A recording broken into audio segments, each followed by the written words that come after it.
Yes, Huawei MatePad Papermate Edition. Tablet ini juga tablet yang banyak banget di request di channel ini, dan di video kali ini kita akan bahas. So, ini dia Huawei MatePad 11,5 Papermate Edition. Kembali di channel My Canvas with me Mike as always, and here we go.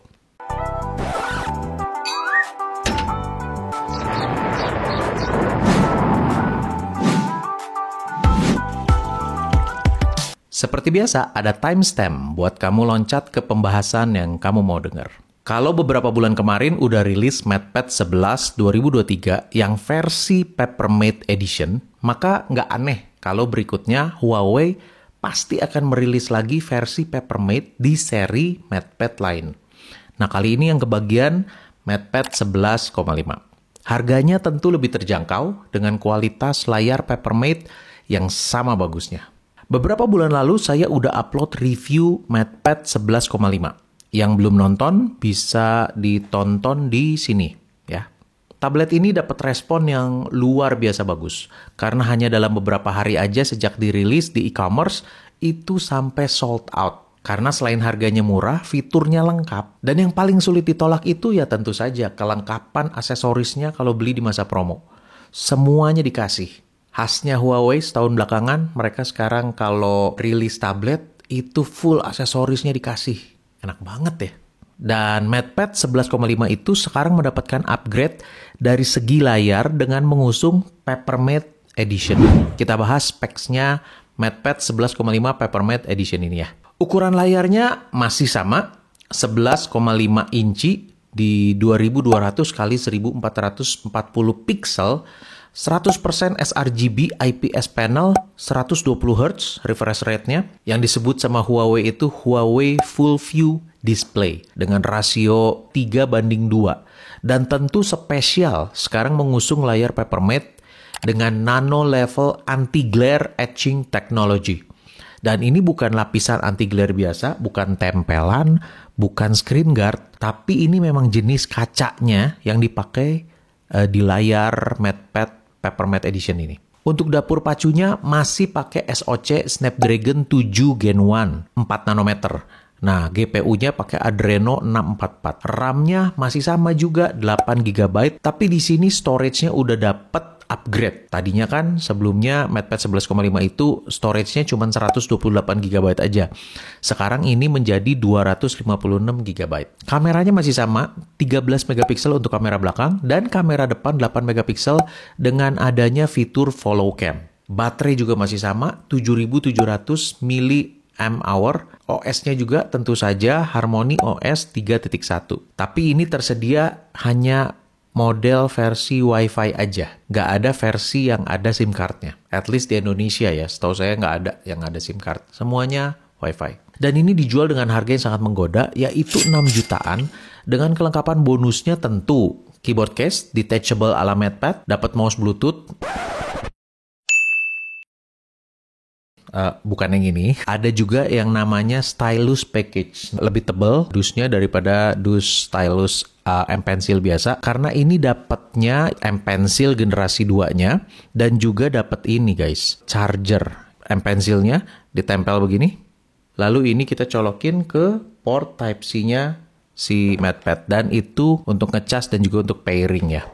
Karena MatePad yang tipe ini yang 11,5 itu nggak bisa ditempel di atas sini. Ini nggak ada sisi magnetiknya. Charging dan untuk pairing harus pakai adapter ini ya.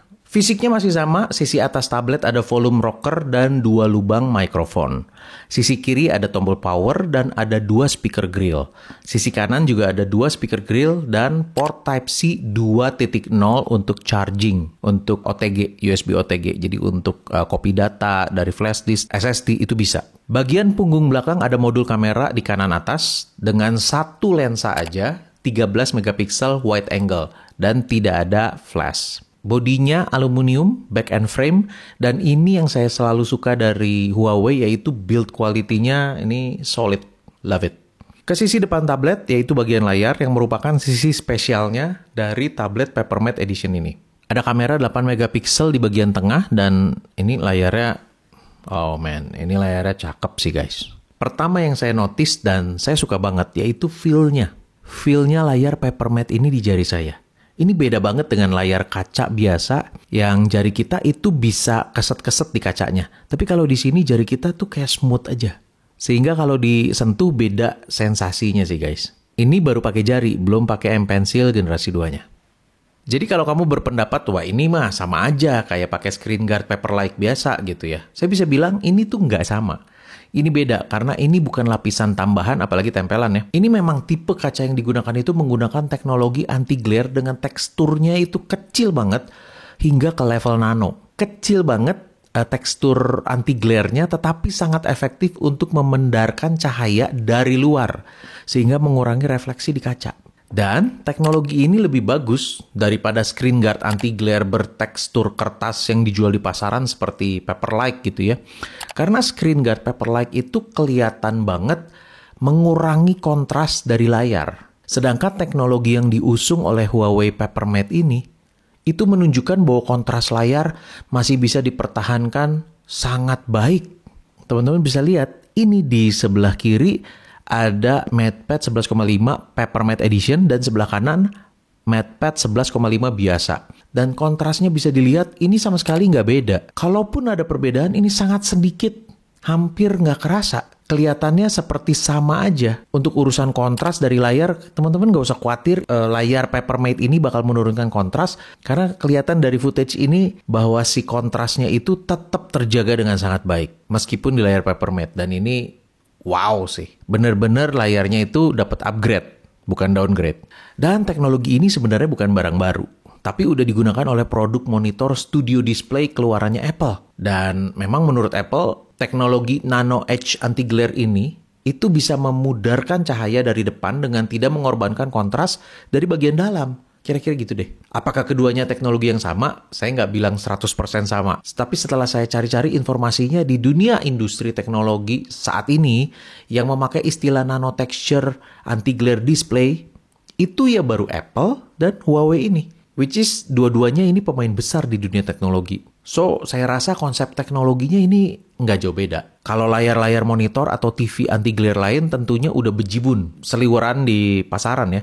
Bahkan monitor Samsung yang saya pakai sehari-hari, yang dibeli dari tahun 2022, itu layarnya juga udah anti-glare, tetapi nggak pakai istilah teknis nano level anti-glare etching technology.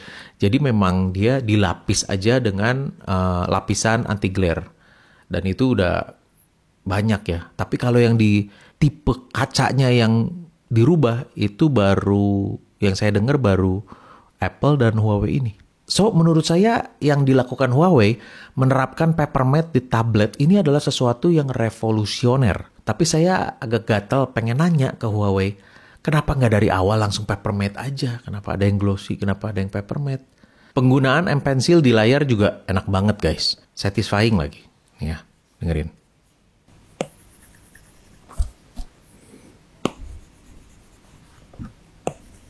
So, selain enak di jari dan teksturnya juga enak untuk dipakai bersama stylusnya, tapi nggak sampai di situ aja, layar ini sebenarnya utamanya memberikan kenyamanan mata. Buat saya pribadi yang tiap hari ngelihat layar, bahkan nggak cuma satu layar ya, layar ini, tablet ini, itu, ngelihat banyak sekali tablet. Buat saya, well honestly, layar MatePad series emang paling nyaman.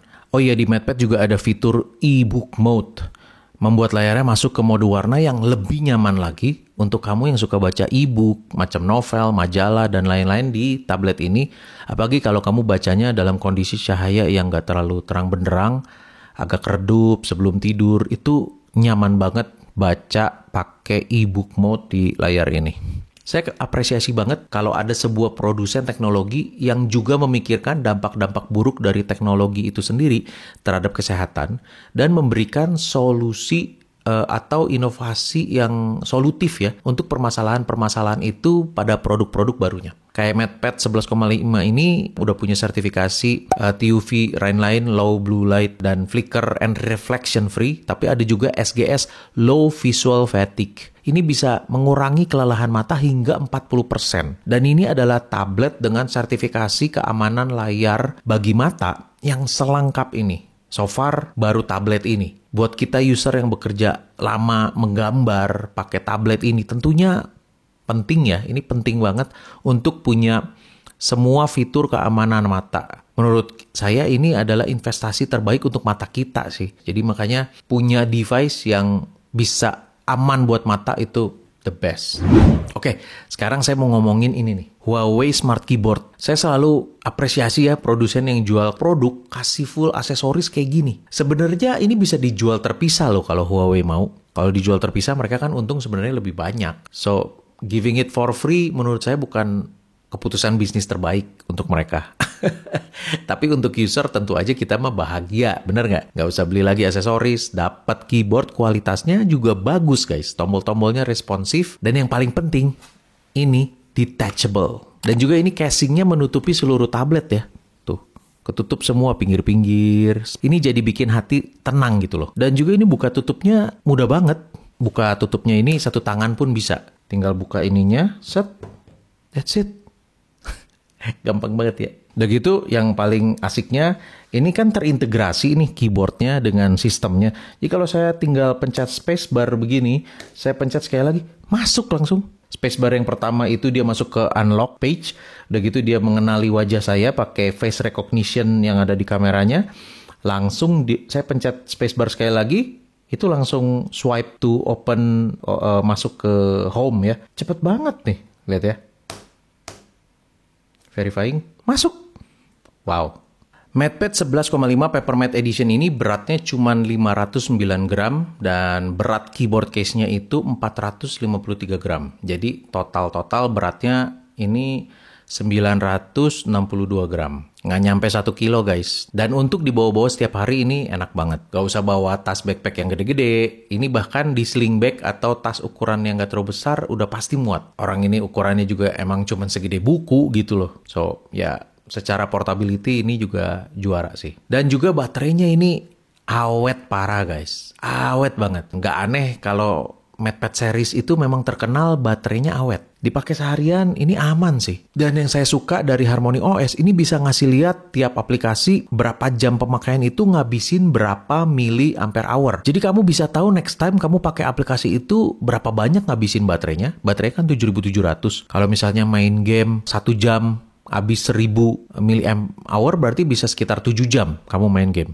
Gitu loh maksudnya. Dan menurut saya ini irit banget sih. Dipakai gaming juga ini irit banget. Dan juga dengan adanya aplikasi eksklusif WPS Office 2.0 PC level, ini ideal banget untuk jadi gantinya laptop. Kamu bisa lihat sendiri WPS Office itu tampilannya udah kayak application Office yang ada di PC. Excel-nya bisa pivot table, VLOOKUP. Yang tadinya cuma ada di versi PC, sekarang udah ada di tablet. Kamu bisa open file dari Microsoft Office juga di sini. Bisa save juga ke Microsoft Office gitu ya. Dan the best thing, ini free ya. Bukan trial, bukan demo, nggak harus langganan. Totally free pre-installed di tablet MatePad. Bikin PPT juga bisa on the go. Dengan keberadaan fitur super hub-nya Huawei Harmony OS, yaitu clipboard collector, itu tinggal drag and drop gambar dari browser gitu ya. Mau gambar, mau tulisan, masukin ke super hub-nya, kumpulin aja dulu, lalu drag and drop lagi ke PPT yang lagi dibuat. Ini gila praktis banget. Belum lagi ada printing capabilities yang sekarang di WPS Office PC level versi 2.0 ini ada sekarang. Dari sekian banyak review tablet-tablet MatePad dari pertengahan tahun lalu sampai sekarang, mungkin teman-teman udah sering nonton konten di channel ini dan udah tahu bahwa Harmony OS itu memang nggak ada dukungan GMS. Tapi itu udah nggak jadi masalah karena Harmony OS punya app gallery di mana kita bisa download aplikasi-aplikasi macam-macam. Dan setiap hari selalu makin lengkap, dan makin lengkap koleksi aplikasinya. Dan untuk aplikasi yang nggak ada di Huawei App Gallery ini bisa di-download secara third party site seperti APK Pure dan berjalannya juga lancar banget guys. Contohnya Google Chrome ini saya download dari APK Pure. Saya bisa sign in YouTube di sini, bisa sign in Google Drive, Gmail, Google Keep, dan mengakses semua data-data saya yang ada di Google Services itu dengan mudah. Halaman situsnya juga ini bisa ditampilkan di Home sebagai quick access, supaya di Home menu itu bisa muncul, memang bukan aplikasi, tapi shortcut lah. Dan ini mempermudah akses kita kalau kita mau ke YouTube, kita mau ke Google Drive gitu ya. Kalau teman-teman di sini ada yang penasaran, ini bisa WhatsAppan nggak? Tentu bisa. Bukan cuman mirroring WhatsApp yang udah ada, tapi bisa create new account WhatsApp. Selama SIM card-nya yang aktif itu ada di device lain ya, bisa nerima SMS kode OTP dan lain-lain sebagainya gitu ya. Kode OTP-nya bisa kita masukin di sini. WhatsApp-nya ini bisa full aktif di tablet ini. Salah satu aplikasi Huawei terbaik menurut saya adalah Huawei Notes. Aplikasi ini bisa baca PDF dan EPUB files. Bisa kasih anotasi di PDF files, sehingga untuk tanda tangan gitu bisa. Coret-coret memo ke rekan kerja yang kirim PDF juga bisa. Aplikasi Notes ini juga terintegrasi dengan Superhub. Semudah itu drag and drop gambar ataupun tulisan. Juga ada handwriting to text conversion. Bagaimanapun cara kamu bikin notes gitu ya, aplikasi ini bisa mengakomodir itu. Jadi urusan kerjaan, MatePad 11,5 ini memang ideal guys. Ngomong soal kerjaan, pasti banyak yang penasaran gimana nih mirroring layarnya. Penting banget itu di dunia kerja. Buat presentasi ke klien lah, buat meeting sama staff lah, dan lain sebagainya. Nah, persoalan ini belum ketemu solusinya di review MatePad 11,5 saya yang lalu.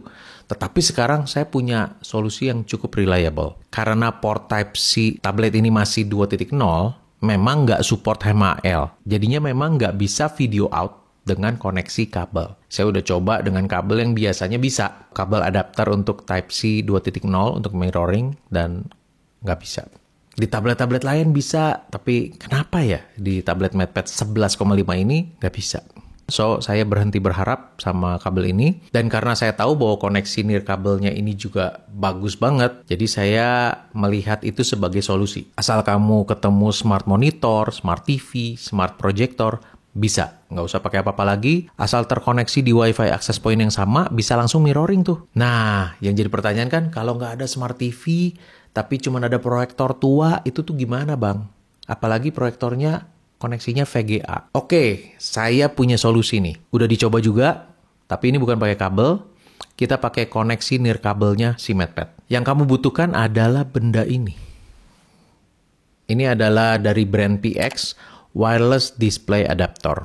Alat ini ringan banget, kecil, dan sangat reliable sih. Sejauh ini saya pakai ya. Cocok buat device-device yang tidak support MHL, yaitu device-device yang kabel Type-C-nya masih 2.0, which is banyak banget. Tapi hampir semua device kayak smartphone, tablet, yang masih 2.0 itu Wi-Fi-nya udah bagus. Jadi kenapa nggak kita pakai koneksi Wi-Fi-nya untuk mirroring? Alat ini ada 2 port, HDMI untuk displaynya dan Type-C ini untuk power. Singkatnya, alat ini kamu sambungin kabel HDMI yang menempel ke proyektor. Kalau kabel dari proyektornya itu VGA, kamu tinggal pakai adapter ini nih, kayak gini. VGA female ke HDMI female. Dan ini ada port audio 3,5 milinya untuk munculin audionya gitu ya kalau kamu mau. Jadi kalau pakai adapter ini dari VGA, kamu perlu satu kabel HDMI lagi. Jadi proyektor, kabel VGA, adapter ini, lalu kabel HDMI, dari kabel HDMI itu colok ke PX Wireless Display Adapter ini. Nah, ini untuk powernya pakai power bank aja. Cukup kok. Setelah itu ini dinyalakan dan MatePad tinggal pilih di kontrol panel, ada pilihan wireless projection. Tunggu sampai nama alat ini muncul, WD something gitu. Dan yes, bisa mirroring dengan lancar. Untuk ngajar, untuk presentasi bisa. So, bagi yang tertarik, cek deskripsi, saya spill keterangannya dan juga link pembelian. Sekarang kita akan masuk ke pengujian kamera. Anginnya gede banget.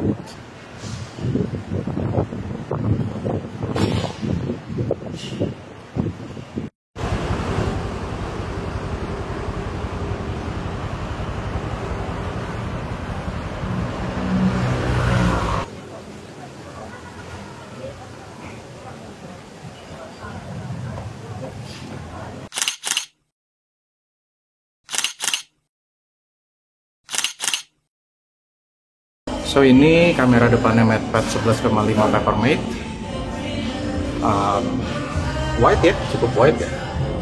Ini dalam ruangan guys. So, gimana nangkep suaranya? Suara saya jelas karena ada background musik di belakang. Jelas apa nggak nih suara saya?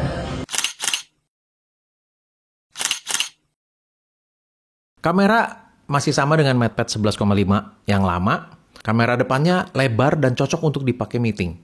Cuman di Zoom ini saya belum nemu caranya untuk bisa virtual background. Mungkin updatean berikutnya ya. Nah, setelah melihat kapabilitas tablet ini untuk kerja, sekarang kita bawa main. Kali ini saya akan tes game yang di review MatePad 11,5 pertama saya itu belum dicoba, 2 game aja. Yang pertama ini Arena Breakout. Ini sih lancar jaya gamenya. Game ini termasuk fast pace gitu kan. Kerasanya lancar banget. Mau kita jalan pelan-pelan, mau lari, dan adanya layar Peppermate ini bikin feel jari kita bergesekan dengan layar itu enak banget. Nyaman banget berlama-lama main Arena Breakout di MatePad 11,5 ini. Game kedua, One Punch Man. Nah, ini game baru yang sama seperti Arena Breakout, belum dicoba di review MatePad 11,5 sebelumnya, yang versi bukan Peppermate. Semua tentu tahu dong game ini. Yes, One Punch Man World. So, Snapdragon 7 Gen 1 ini not bad loh. Bahkan cukup surprise loh bisa jalan semulus ini, jalanin game-game ini. Kedua game ini juga downloadnya dari App Gallery ya. Jadi ini bukan dari third party seperti APK Pure. Kayak Genshin Impact itu masih harus downloadnya dari APK Pure, belum ada. Jadi App Gallery ini udah mulai catching up nih. Game-game baru juga ada dan berjalannya juga sangat lancar. Selain gaming, ini dipakai nonton Netflix, ini juga nggak ada masalah. Oh iya, Netflix ini saya download via Gbox dan bisa sign in di akun Netflix saya, berjalan dengan mulus juga. Kalau YouTube sih udah nggak usah pusing ya. Bisa dari browser, bisa dari Gbox, semuanya berjalan dengan lancar. Dan sekali lagi, ini layar dipakai nonton lama, nyaman banget. Oke, that's it. Sekarang tentu aja drawing experience-nya. Saya sih sejak kemunculan MatePad 11 di Juni 2023 tahun lalu, udah langsung jatuh cinta sama stylusnya. Huawei M Pencil generasi 2. Ini pressure-nya biasa sih, 4096 level. Bodinya heksagonal, I love it. Ada sisi magnetiknya. Body heksagonal gini bikin pennya nggak menggelinding kalau ditaruh di meja. Dan ada fitur tap untuk merubah tools dari pen ke eraser, cuman memang belum semua memanfaatkan fitur ini. Tapi ini adalah stylus yang sangat bagus. Palm rejection-nya juga sangat bagus. Apalagi sekarang cocok banget disandingkan dengan layar Peppermate ini ya. Feel-nya terasa makin enak dipakai gambar karena berasa pakai lapisan anti-glare tapi nggak strong. Kayak kertas tapi nggak terlalu kayak kertas.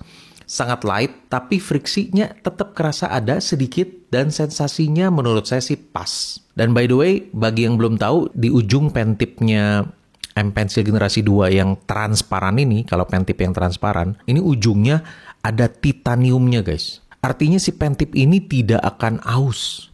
Even di layar tekstur Peppermate ini.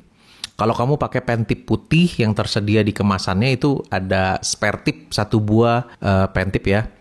Itu warna putih, itu kemungkinan bisa aus. Tapi kalau yang transparan ini rasanya sih enggak ya. Karena ujungnya titanium. Gila, mantep ya.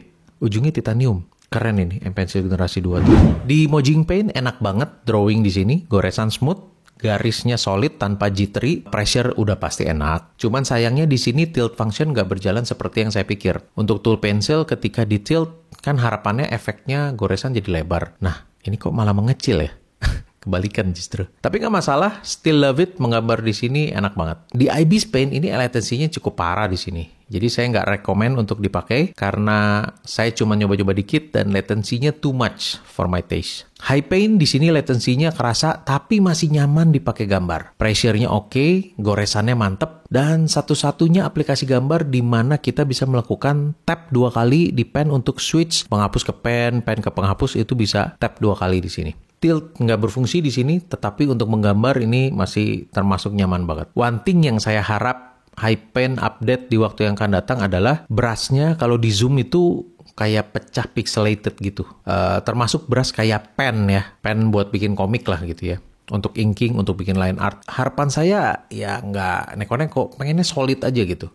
Or at least high res lah ya. Cuman brush-brushnya di High Paint tuh kenapa ya? Kayak pixelated gitu. Autodesk Sketchbook nggak usah diraguin lagi guys. Aplikasi paling aman di semua platform. Lancar jaya di mana-mana. Pressure-nya oke, dipakai sketching cepet aman. Dan yes, tilt function berjalan juga di sini dengan lancar. Medibank Paint bukan my go-to drawing app ya. Seperti yang teman-teman tahu. Ini app yang saya paling nggak suka tampilannya. berasa kaku aja. Tapi harus diakui gambar di sini pakai MatePad 11,5 ini nyaman banget. Nggak bisa banyak ngeluh karena it just works.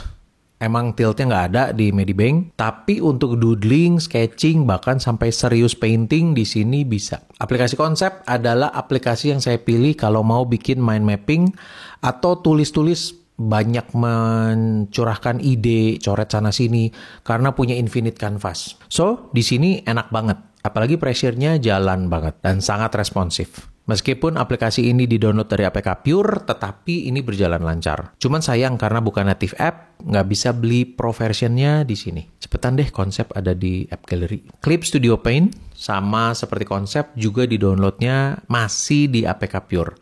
Cuman ini bisa sign in dan bisa aktivasi license kalau memang kamu sudah berlangganan sebelumnya. Kayak saya kan langganan yang 4 device, saya bisa aktivasi license untuk salah satu device-nya itu bisa di MatePad gitu. Tilt function-nya tentu aja bisa banget di sini, pressure oke, dan juga latency masih masuk kategori enjoyable. Semoga CSP cepat rilis di App Gallery ya, karena App 1 ini sampai sekarang masih jadi aplikasi gambar andalan saya buat dipakai kerja, buat bikin-bikin animasi. Ini still the best. Kayaknya belum ada yang ngalahin sih. Kalau buat saya pribadi, saya paling cocok ini. Satu hal yang selalu saya suka dari tablet MatePad yang beredar setahun terakhir ya, kalau MatePad yang sebelum-sebelumnya nggak terlalu, tapi yang setahun terakhir ya, dari sejak MatePad 11 2023, adalah palm rejection-nya bagus banget. Not the best, kalian tahu siapa rajanya di masalah palm rejection, but still MatePad tuh bagus banget. Saya bahkan nggak ragu untuk naruh tangan di layar, jarang banget jadi isu lah palm rejection tuh, apalagi annoying ya, nggak pernah. Dan itu hal yang penting ya buat yang suka menggambar di tablet. So that's it, MatePad 11,5 Peppermint Edition. Sebuah upgrade menarik dari MatePad 11,5 sebelumnya. Pendapat saya masih sama, belum berubah. Tetap sangat recommended untuk dipakai menggambar dan juga dipakai bekerja. Ini cocok buat mahasiswa, cocok buat guru, pekerja profesional, dan tentunya ilustrator. Kalau secara singkat boleh dijabarkan dengan satu kalimat, mungkin ini ya. Tablet profesional paling terjangkau dengan layar nyaman anti-glare nano level teknologi.